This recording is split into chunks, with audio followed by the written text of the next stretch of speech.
ഞാൻ വിചാരിച്ചൊരു ഏത്തക്ക ഇട്ട് പച്ചക്കറി വെക്കാവുന്ന. അതിന് ഏത്തക്കയെല്ലാം ചെത്തി കഴുകി വൃത്തിയാക്കിയിട്ടുണ്ട്.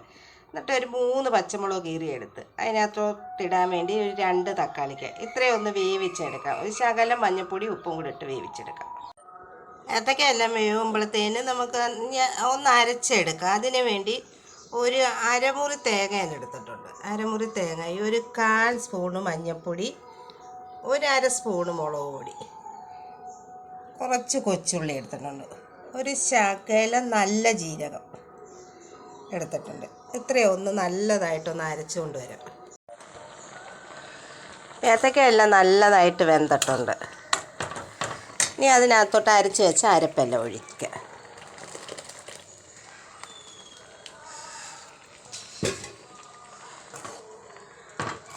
ഒഴിച്ച് ആവശ്യത്തിന് വെള്ളം ഒഴിച്ചത്. ഇത് നല്ല ചുവന്ന കളറ്, പക്ഷേ ഫോണിനകത്ത് വേറെ ഒരു വെള്ള കളർ പോലെ തോന്നുന്നത് കേട്ടോ. അതെൻ്റെ ഫോണിൻ്റെ കുഴപ്പമാണ്.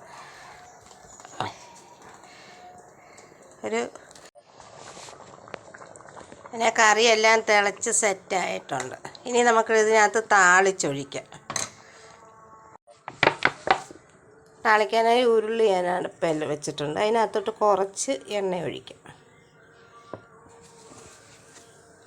കുറച്ച് ഞാൻ എണ്ണ ഒഴിച്ച്, എണ്ണ ചൂടായിട്ടുണ്ട്. ഇനി കടുകിടാം. കടുകൊന്ന് പൊട്ടട്ടെ. കടുക് പൊട്ട്.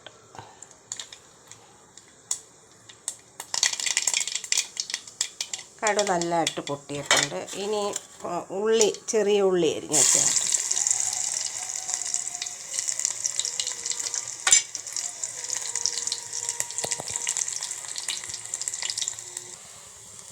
കുറച്ച് കറിവേപ്പില,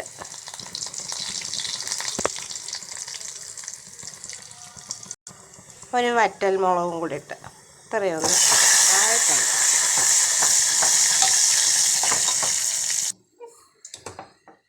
ഇതെല്ലാം കൂടെ അതിനകത്തോട്ട് പിന്നെ കറിയെല്ലാം സെറ്റായി. ചോറിൻ്റെ കൂടെ കഴിക്കാൻ നല്ലതാണ്, എനിക്കിഷ്ടമാണ്.